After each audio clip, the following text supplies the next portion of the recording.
Bapak, Ibu, dan saudara sekalian, kita akan mendengar dan melihat Bapak Uskup kita yang memberikan surat gembala. Marilah kita mengikutinya.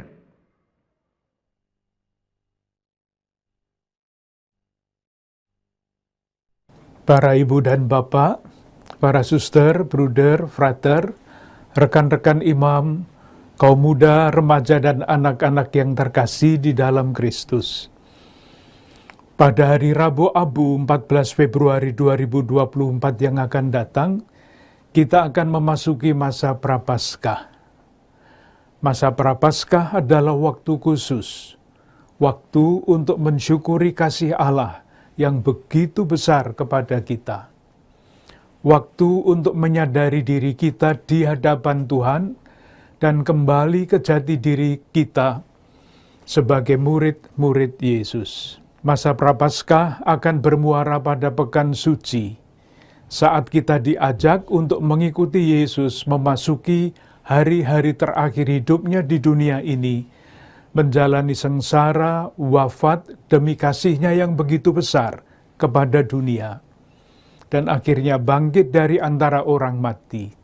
Agar kita dapat merasakan kasih Allah kepada kita dan kepada dunia, salah satu syarat yang menentukan adalah pengenalan akan jati diri kita yang benar di hadapan Tuhan. Jati diri kita yang benar itulah yang dinyatakan kepada kita dalam kutipan-kutipan kitab suci yang kita dengarkan pada hari ini. Kita adalah murid-murid Yesus Kristus, yang hatinya selalu tergerak oleh belas kasihan ketika ia melihat penderitaan orang. Kita dinasihati oleh Santo Paulus, jadilah pengikutku sama seperti aku menjadi pengikut Kristus. Itu berarti kita diajak untuk melakukan segala sesuatu, apapun itu demi kemuliaan Tuhan. Dengan demikian, warta kasih Allah akan semakin tersebar luas.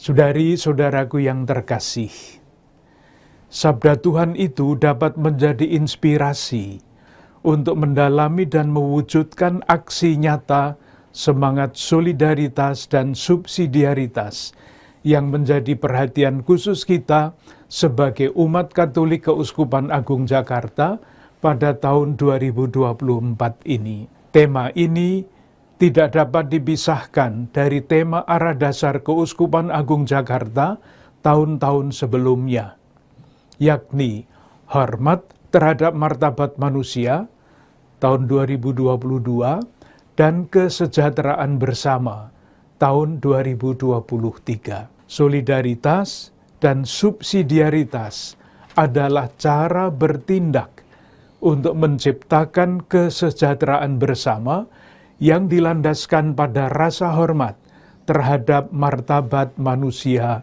yang luhur. Solidaritas adalah ikatan-ikatan yang mempersatukan semua orang dan kelompok-kelompok sosial satu sama lain. Ruang yang diberikan kepada kebebasan manusia demi perkembangan bersama, tempat semua orang berbagi dan berperan serta.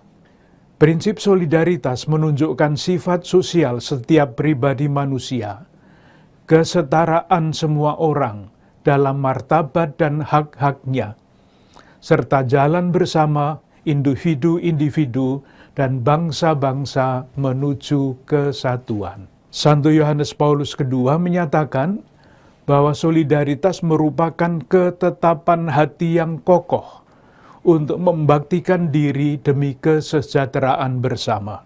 Artinya, demi kebaikan semua orang dan setiap individu, karena kita semua bertanggung jawab untuk semua orang. Solidaritas menyiratkan keberpihakan kepada saudari-saudara kita yang miskin dan kurang beruntung, lewat tindakan individu maupun inisiatif kolektif untuk menciptakan struktur sosial, politik, ekonomi yang lebih adil dan bersaudara. Sementara itu, arti dasar subsidiaritas adalah memberi bantuan. Prinsip subsidiaritas menjelaskan tugas dari tingkat yang lebih tinggi untuk membantu tingkat yang lebih rendah bila diperlukan. Prinsip ini menyatakan bahwa komunitas pada tingkat yang lebih tinggi tidak boleh mengambil alih tugas dan kewenangan komunitas pada tingkat yang lebih rendah. Prinsip subsidiaritas mengakui bahwa setiap orang bertanggung jawab dan berhak menentukan nasibnya sendiri. Hal yang sama juga berlaku untuk lembaga atau komunitas. Selama tanggung jawab mampu diemban dengan baik oleh seorang individu atau sebuah lembaga, individu atau lembaga lain pada posisi lebih tinggi tidak boleh campur tangan ataupun mengambil alih tanggung jawabnya. Prinsip ini melindungi orang dari penyalahgunaan wewenang oleh individu atau lembaga yang lebih tinggi. Subsidiaritas mewajibkan individu atau lembaga yang lebih tinggi untuk membantu individu atau lembaga di bawahnya agar dapat memenuhi hak-hak dasarnya sebagai manusia yang bermartabat. Paus Benediktus ke-16 menyatakan bahwa subsidiaritas pertama-tama adalah bantuan yang diberikan ketika individu-individu atau subjek sosial tidak mampu melakukannya sendiri. Saudari-saudaraku yang terkasih, kita bersyukur masyarakat Indonesia mempunyai sifat kedermawanan yang tinggi. Menurut satu lembaga peneliti internasional, selama 6 tahun berturut-turut, sejak tahun 2018 sampai dengan tahun 2023, Indonesia adalah negara paling dermawan di antara banyak negara yang diteliti oleh lembaga tersebut. Selain itu, masyarakat Indonesia juga mempunyai semangat solidaritas dan ikatan sosial yang kuat. Ikatan sosial adalah kemampuan masyarakat untuk menyatu, menciptakan lingkungan yang aman, dan terjaminnya pemenuhan kebutuhan hidup bagi anggotanya. Menurut salah satu penelitian yang lain, tingkat ikatan sosial antar warga tergolong baik, 73,4%. Toleransi antar warga juga baik, 81,9%. Solidaritas sosial menjadi identitas yang dimiliki bangsa Indonesia sejak lama. Kita juga ingin mengapresiasi capaian-capaian pemerintah dalam menciptakan kesejahteraan bersama, khususnya di bidang sosial ekonomi, sebagaimana ditunjukkan dalam angka-angka oleh Badan Pusat Statistik. Namun, pertumbuhan ekonomi ini tidak dibarengi dengan pembagian yang adil. Tingkat ketimpangan pengeluaran penduduk masih cukup tinggi. Berdasarkan distribusi pengeluaran, orang miskin 40% terbawah hanya kebagian 18,05%. Sedangkan orang yang berpunya 20% teratas mendapat bagian 46,71%. Pertumbuhan ekonomi juga tidak berbanding lurus dengan perbaikan kondisi ekonomi rakyat. Biaya hidup meningkat, masyarakat semakin sulit untuk mendapatkan pekerjaan. Dalam 3 tahun terakhir, pertumbuhan angkatan kerja masih tetap lebih tinggi dibandingkan pertumbuhan lapangan kerja. Di samping masalah ketidakadilan, kemiskinan, dan pengangguran, kita juga sangat prihatin dengan masalah korupsi di Indonesia yang semakin memburuk. Ini terlihat jelas baik dari berita-berita yang setiap hari kita dengar dan saksikan, maupun dari lembaga-lembaga yang meneliti masalah korupsi ini.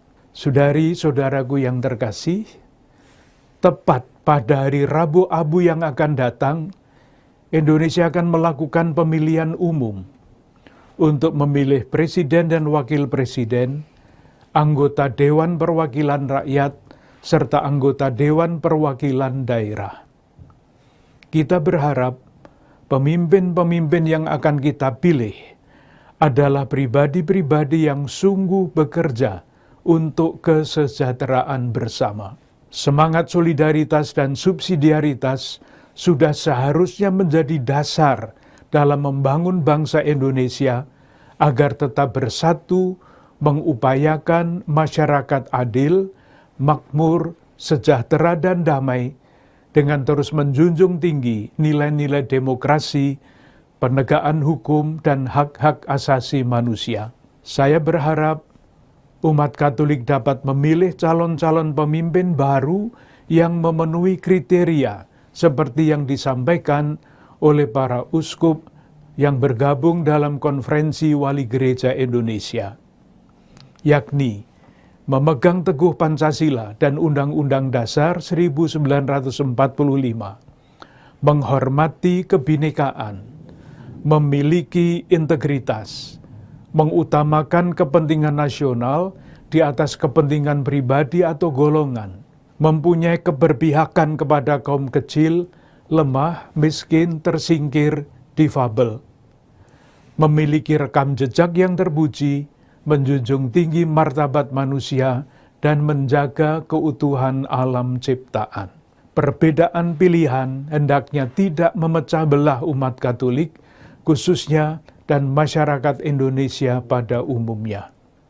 Saudari-saudaraku yang terkasih, sebagaimana sudah disebutkan, kita patut bersyukur masyarakat kita memiliki keutamaan-keutamaan luhur yang sudah hidup sejak lama, seperti kedermawanan, ikatan sosial, dan semangat solidaritas yang tinggi. Namun di lain pihak kita juga masih menghadapi masalah-masalah ketidakadilan, kemiskinan, pengangguran, dan korupsi. Kendati demikian, sebagai umat beriman kita tetap mempunyai harapan, seraya terus mengupayakan apa yang dapat dilakukan untuk kesejahteraan bersama. Kita perlu menemukan cara-cara yang kreatif, inovatif, untuk dapat terlibat dalam memperkuat solidaritas dan subsidiaritas guna menciptakan kesejahteraan bersama. Bagi umat Katolik yang terjun dalam bidang politik dan sosial kemasyarakatan, saya mendorong Anda untuk ikut terlibat aktif dan tidak takut untuk memperjuangkan nilai-nilai keadilan, solidaritas, dan subsidiaritas untuk menciptakan kesejahteraan bersama. Sebagai warga negara Indonesia, keterlibatan aktif umat Katolik dalam pengambilan keputusan yang menyangkut kesejahteraan banyak orang sangat dihargai. Sejauh memungkinkan, keterlibatan ini bisa dilakukan mulai dari struktur masyarakat yang paling bawah, pada tingkat RT, RW, atau komunitas sekitar tempat tinggal, hingga tingkat daerah dan nasional. Inisiatif-inisiatif aksi nyata untuk mengurangi kesenjangan dan menciptakan lapangan kerja perlu terus dicari dan dikembangkan. Saya sangat mendukung inisiatif dan usaha-usaha pengembangan ekonomi kerakyatan, misalnya koperasi, kredit union, sentra bimbingan usaha kecil, Ayo Kerja, gerakan ketahanan pangan, dan yang lain-lain. Inisiatif-inisiatif lain dapat pula dilakukan seperti edukasi kesehatan mental, konseling, partisipasi dalam pencegahan stunting, bekerja sama dengan puskesmas atau dinas kesehatan, pemberian bantuan karitatif kepada saudari-saudara kita yang sungguh-sungguh membutuhkan, dan inisiatif-inisiatif lain dengan menjawab pertanyaan, apa yang harus kita lakukan untuk memperkuat semangat solidaritas dan subsidiaritas guna menciptakan kesejahteraan bersama. Akhirnya saya ingin mengucapkan terima kasih kepada para ibu dan bapak, saudari dan saudara, kaum muda, remaja dan anak-anak, para suster, bruder, frater, dan para imam di Keuskupan Agung Jakarta, yang dengan berbagai macam cara telah berupaya untuk menampakkan wajah Allah yang berbelas kasih dan bersolider bagi sesama melalui aneka keterlibatan dan pelayanan. Kita berharap berbagai inisiatif yang kita jalankan, khususnya selama masa Prapaskah, terus dapat menjadi sumbangan kita untuk mewujudkan kesejahteraan bersama, wujud nyata keselamatan. Salam dan berkat Tuhan untuk Anda semua, keluarga dan komunitas Anda. Bunda Maria dan Bapak Yusuf doakanlah. Bapak, Ibu, dan saudara sekalian, hari Rabu Abu, kita mau memulai masa pertobatan. Tapi juga hari Rabu itu hari Valentine, hari kasih sayang. Maka pertobatan berarti kita harus menyayangi Tuhan dan sesama, terutama yang menderita. Hari Rabu juga kita coblosan. Jadi kita diajak bertobat untuk mencintai negeri kita, kebangsaan kita, kebersamaan kita dalam negeri ini. Jadi yang diminta janganlah golput, tapi marilah kita dengan penuh harapan memilih calon-calon legislatif dan calon presiden yang membawa harapan untuk menjadi hidup lebih baik, lebih damai, lebih makmur, lebih sejahtera. Maka kita sungguh juga berdoa agar banyak orang yang memilih bukan karena alasan-alasan yang menguntungkan diri pribadi saja, tapi memilih demi kemuliaan Tuhan. Orang-orang yang takut akan Tuhan, yang mulia di hadapan Allah, yang mempunyai rekam jejak maupun rekam medis yang baik. Kita butuh pemimpin-pemimpin yang sungguh bekerja keras, maka membutuhkan juga kesehatan yang baik. Mari kita bersama mengamini itu semua, dan suara kita ternyata sangat menentukan untuk kehidupan negeri ini, kehidupan berbangsa dan bernegara. Kita berdiri menyatakan iman kita.